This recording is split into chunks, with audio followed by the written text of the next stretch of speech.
Maharashtra chamber of commerce industry and ॲग्रिकल्चरच्या उत्तर महाराष्ट्र विभाग नाशिक शाखेच्या वतीनं सिंहस्थातून संधी गाव तिथे उद्योजक या विषयावर विशेष संवाद आणि नूतन पदाधिकाऱ्यांचा सत्कार कार्यक्रम शनिवारी hotel Taj the grand ballroom मध्ये आयोजित करण्यात आला होता। या कार्यक्रमाची सुरुवात उपस्थित प्रमुख मान्यवरांच्या हस्ते दीप प्रज्वलन आणि प्रतिमा पूजन करून करण्यात आले।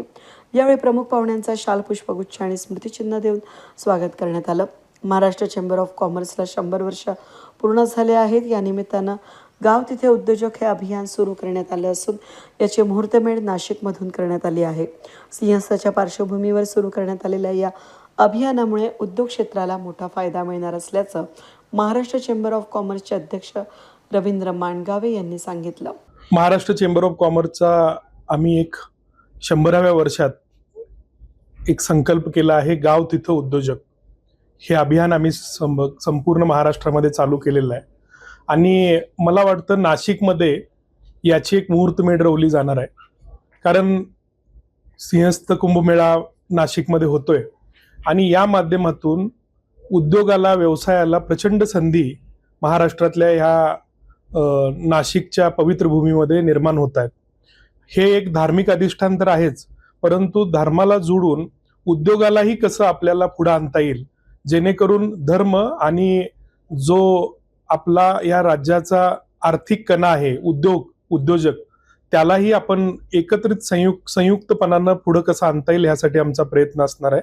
आणि यासाठी मग ते पर्यटनाच्या वेगवेगळ्या संधी असतील, हॉस्पिटॅलिटी, हॉटेल इंडस्ट्री आहे, किंवा इथं येणाऱ्या धार्मिक पर्यटकांच्यासाठी ज्या काही पर्यायी यंत्रणा, त्यांना पूरक यंत्रणा ज्या आपल्याला बनवाव्या लागतील, ज्याच्यामधून उद्योग पुढे आणता येईल, ह्या सगळ्या संधींना आम्ही या प्लॅटफॉर्ममध्ये, गाव तिथं उद्योजक या प्लॅटफॉर्ममध्ये आम्ही पुढे आणणार आहोत। नेमकं आपलं किती उद्योजक घडवण्याचे उद्दिष्ट आहे किंवा किती मोठ्या प्रमाणात त्याच्यामध्ये उलाढाल होऊ शकते? महाराष्ट्र चेंबर ऑफ कॉमर्सचा उद्देश हा संपूर्ण 36 जिल्ह्यामध्ये, प्रत्येक जिल्ह्यामध्ये साधारण 1000 गावं असं आम्ही पकडले आहेत। तसं बघायला गेलं तर 42,000 टोटल महाराष्ट्रामध्ये गावं आहेत आणि 358 तालुके आहेत। पण प्रत्येक गावामध्ये एक यशस्वी उद्योजक, या माध्यमातून 36,000 उद्योजक आणि 3 लाख रोजगार निर्मिती हा आमचा उद्देश येणाऱ्या 2 वर्षातला आहे। नवीन कार्यकारिणीचा आज सत्कार होतो आहे आणि सर्व त्याच्याबद्दल काय सांगाल? महाराष्ट्र चेंबर ऑफ कॉमर्सची आता नवीन कार्यकारिणी निर्माण झाली आणि याच्यामध्ये आमचं जे काही एक पॅनेल होतं, त्या पॅनेलला संपूर्ण विश्वास महाराष्ट्रातल्या सर्व महाराष्ट्र चेंबर ऑफ कॉमर्सच्या सभासदांनी दाखवला। आमचा दृष्टिकोन हा सकारात्मकतेनं महाराष्ट्र चेंबर ऑफ कॉमर्सच्या माध्यमातून प्रत्येक ग्रामीण खेडेगावातला उद्योजक कसा निर्माण होईल हा प्रयत्न आहे। याचबरोबर जे आमच्या महाराष्ट्र चेंबर ऑफ कॉमर्समध्ये उद्योजक आहेत, व्यावसायिक आहेत, त्यांच्या अडीअडचणी सोडवणे हा आहे। त्याचबरोबर नवीन आम्ही एक 100व्या वर्षात महाराष्ट्र चेंबर बिलियनियर फोरम म्हणून आम्ही स्थापन केलेले आहे। या माध्यमातून अभाव 100 करोडच्या वरचा टर्नओव्हर ज्याचा असेल त्यांना आम्ही एकत्रित आणून अशा 100 लोकांचा एक फोरम, जो बिलियनियर फोरम म्हणून आम्ही स्थापन केलेला आहे, त्याची घोषणा आमचं नवीन पॅनल आल्यानंतर आम्ही केलंय। तर त्याचीही मुहूर्तमेढ करून त्यांना अलाइन करून MSMEंना पुढे कसं आणता येईल हा आमचा प्रयत्न आहे। उद्योजक हा अर्थव्यवस्थेचा महत्त्वपूर्ण घटक असून महाराष्ट्र चेंबर हे कार्य संपूर्ण गावागावात घेऊन जात असून ही अभिमानास्पद गोष्ट असल्याचं खासदार राजाभाऊ वाजे यांनी सांगितलं। नाही, आता महाराष्ट्र चेंबर ऑफ कॉमर्सचं यावर्षी 100वं वर्ष आहे आणि त्यामुळे त्यांनी काही नवीन गोष्टी सुचवलेल्या आहेत। त्याचा फायदा आपल्या नाशिक जिल्ह्याला आणि खास करून सिंहस्थामुळे आपल्या तरुण पिढीला व्हावा, यासाठी जो प्रयत्न करतायत, आम्ही सर्वजण मिळून तो प्रयत्न करतोय की जसं ते म्हणतात की गाव तिथे उद्योजक, तसं कोविडच्या नंतरपासून खेड्यांमध्ये, छोट्या छोट्या गावांमध्ये नोकरी करणाऱ्यांपेक्षा नोकरी देणारे व्हावं अशी प्रत्येक तरुणाची इच्छा आहे आणि त्याला जी फुंकर घालायचं काम महाराष्ट्र चेंबर ऑफ कॉमर्स करत आहे, मला वाटतं एक कौतुकास्पद आहे. आणि ते करायचं जे त्यांनी हाती घेतलंय ते नक्कीच यशस्वी होईल आणि आपल्या नाशिकसाठी ते जास्त फायदेशीर राहील. कारण आता येणारा सिंहस्थ हा नवीन संधींना आपल्याला एक लाभ मिळेल असं मला तरी वाटतं.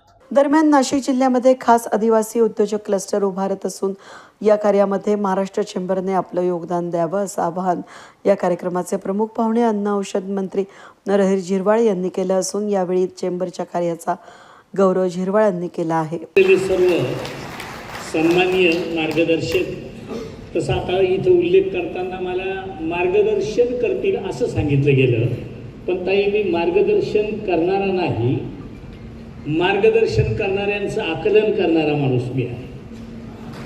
तर तुमच्याकडून, कारण तुमचा ह्या क्षेत्रातला जो काही गाढा अभ्यास त्या ठिकाणी आहे, त्याच्यात मग आता इथं मी निमाची काही मंडळी बघितली, अनेक कार्यक्रमांना मी त्या ठिकाणी जात असतो, तर खरंच तुमच्याकडून खूप सारं काही घेण्यासारखं असतं. आज हे जे रवींद्र भाऊंनी हा जो काही कार्यक्रम आयोजित केला आणि त्यात माझ्या तालुक्याला सुद्धा मला वाटते गंगाधरणी खाडेंच्या रूपानं आपण एक मार्गदर्शक म्हणून त्या ठिकाणी त्यांची नियुक्ती केलेली आहे. मी निश्चित तुमच्या सगळ्या मंडळाचं, चेंबरचं मनापासून कौतुक करेन, आभार मानेन की आमच्या इथं एक उद्योजकांना मार्गदर्शन करणारा आणि योग्य माणसाची निवड त्या ठिकाणी केलेली आहे.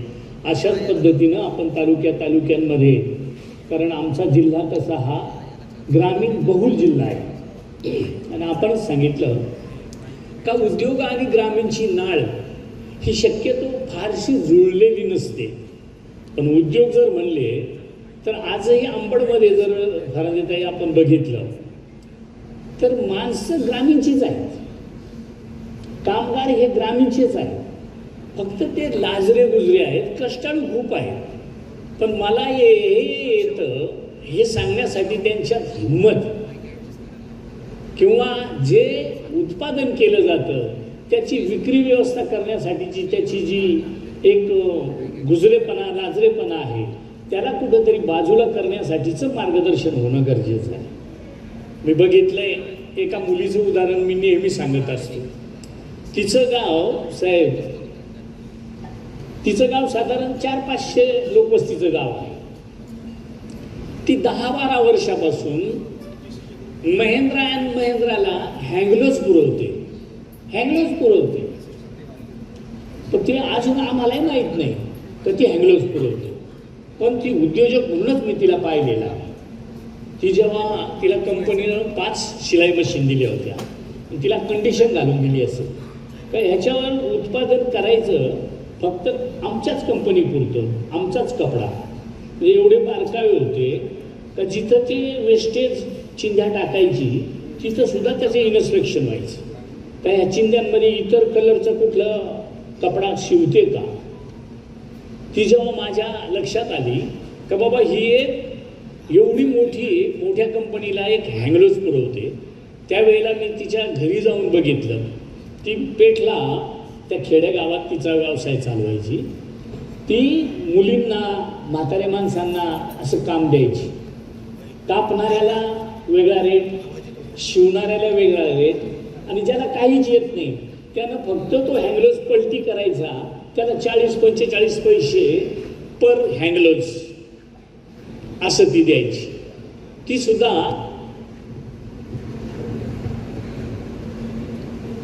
100-200 रुपये रोज म्हातारा माणूस निवळ हँगलोज पलटी करायची. म्हणजे असं स्किल खूप मोठ्या प्रमाणात आहे. आणि मग मी तिला सांगितलं का बाबा तुला एक संस्था स्थापन करून देतो.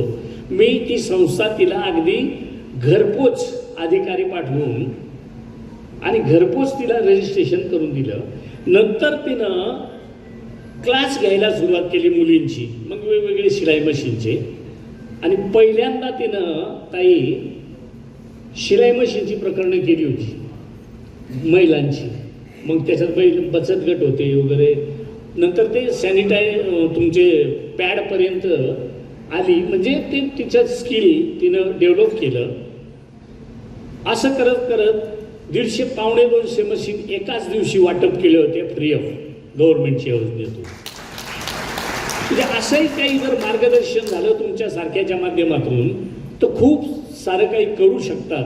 अशी ग्रामीणला सुद्धा मुलं मुली त्या ठिकाणी आहेत, माणसं आहेत, त्यांना फक्त मार्गदर्शनाची गरज आहे. तर आपली जी काही संकल्पना आहे का गाव तिथं उद्योजक, तर मला नाही वाटत, मी आता तुमचे 500 व्यवसाय बघितले, 500 व्यवसाय वाचले. ह्या 500 जेव्हा मी ते व्यवसाय बसता वाचले तर मला वाटतं त्याच्यात ते 250, तर मी आता उद्या तुम्हाला माणसं तयार करून देईल 250 व्यवसायासाठी. आहेत ना नागलीची बिस्किटं. आता तशी तुमची माझी चर्चा अनेक वेळा झालेली आहे, तर मी आता फार पुढं गेलोय. तसं पुढं म्हणजे तुम्ही ऐकल्यावर ते फार माग आहे का मी मोहू फुलावर, मोहू फुल म्हणलं की त्याला दारू म्हणतात, नशा म्हणतात. पण मी शरद पवार साहेबांना सुद्धा सांगितलं होतं का कोरोनात सगळ्यात मोठा आधार जर दिला असेल, आता आपल्यापैकी काही असतील मला वाटतं असतीलच, का ती एक चर्चा झाली होती का कोरोनात सगळ्यात म्हणजे ते कुठलं एक देत होते इंजेक्शन, रेमडेसिवीरपेक्षा मोठं काम केलं ते मोहू फुलाने. आता तिला फक्त एक नशा म्हणून पाहिलं जातं, पण ते आयुर्वेद आहे. फक्त त्याचा वापर, त्याचं प्रमाण कशा पद्धतीने घेतलं पाहिजे. आता मोहू फुलाला या भाऊ, नमस्ते नमस्ते. मोहू फुलाला तसं अगदी मुलांना पौष्टिक आहार म्हणून सुद्धा गव्हर्नमेंट अथॉरिटी आहे का त्याचे लाडू बनवणं वगैरे ह्या गोष्टी ज्या आहेत ह्या पौष्टिक म्हणून त्या ठिकाणी वापरल्या जातात. का एक वेळ अंडे तरी खराब झालेले अंडे सुद्धा फक्त अंडे मोजायचे असतात, त्याच्यात मध्ये काय माहीत नाही, पण हे बाकी एकदम खरं पुरं पौष्टिक म्हणून त्या ठिकाणी सगळेजण वापरतील अशा पद्धतीच्या त्याचे पदार्थ तयार होत असतात. असे खूप सारे व्यवसाय ग्रामीण भागात त्या ठिकाणी करता येतील. आता आपण सांगितलं तर निर्गुण तेल, आयुर्वेदात जर म्हटलं तर कितीही काही असेल, कितीही मोठ्या तुमच्या आयुर्वेदिक महाविद्यालय असू द्या, त्याचा मूळ गाभा हा आयुर्वेद ग्रामीण भागात आजही जिवंत आहे आणि त्यालाच जोडून आज आपण आयुर्वेदाला पुढं त्या ठिकाणी नेतोय. अशा प्रकारचं खूप चांगल्या पद्धतीचं काम तुमच्या माध्यमातून त्या ठिकाणी होईल असं मला वाटतं. यावेळी अन्न आणि औषध प्रशासन मंत्री नरहरी झिरवाळ आणि खासदार राजाभाऊ बाजे यांच्या हस्ते नवनिर्वाचित कार्यकारिणी सदस्यांना प्रमाणपत्र देऊन गौरवण्यात आलं. या कार्यक्रमाप्रसंगी व्यासपीठावर मुख्य अतिथी महाराष्ट्राचे अन्न आणि औषध प्रशासन मंत्री नरहरी झिरवाळ, कार्यक्रमाचे अध्यक्ष महाराष्ट्र चेंबर ऑफ कॉमर्सचे अध्यक्ष रवींद्र माणगावे, विशेष अतिथी म्हणून खासदार राजाभाऊ बाजे, आमदार देवानी फरांदे, ट्रस्ट बोर्डचे चेअरमन आशिष पेडणेकर, IPP संतोष मंडलेच्या वरिष्ठ उपाध्यक्ष करुणाकर शेट्टी यांच्यासह उत्तर महाराष्ट्र विभागाच्या उपाध्यक्ष सुनीता फाल्गुने, उपाध्यक्ष महेंद्र अग्रवाल, उपाध्यक्ष डॉक्टर धनश्री हरदास, स्वागताध्यक्ष अजित सुराणा, वेदांशु पाटील, माजी अध्यक्ष हेमंत राठी, माजी उपाध्यक्ष रमेश पवार, संजय सोनोने, निमाचे अध्यक्ष आशिष नहार, नाशिक धान्य घाऊक किराणा संघटनेचे अध्यक्ष प्रफुल्ल संचेती, नाशिक धान्य किरकोळ किराणा संघटनेचे अध्यक्ष संतोष राय, CHA असोसिएशनचे अध्यक्ष CS सिंग, नाशिक ट्रान्सपोर्ट असोसिएशनचे अध्यक्ष विनोद शर्मा, नाशिक डिस्ट्रिक्ट ट्रान्सपोर्ट असोसिएशनचे अध्यक्ष PM सैनी, तेल व्यापारी संघटनेचे अध्यक्ष प्रकाश पटेल, द्राक्ष उत्पादक निर्यातदार संघटनेचे विलास दुर्जड यांच्यासह विविध संघटनांचे अध्यक्ष आणि पदाधिकारी, महाराष्ट्र चेंबर्सचे सदस्य, व्यापारी, उद्योजक मोठ्या संख्येनं उपस्थित होते. वेद न्यूजसाठी प्रतिनिधी कमलाकर तिवडे, नाशिक.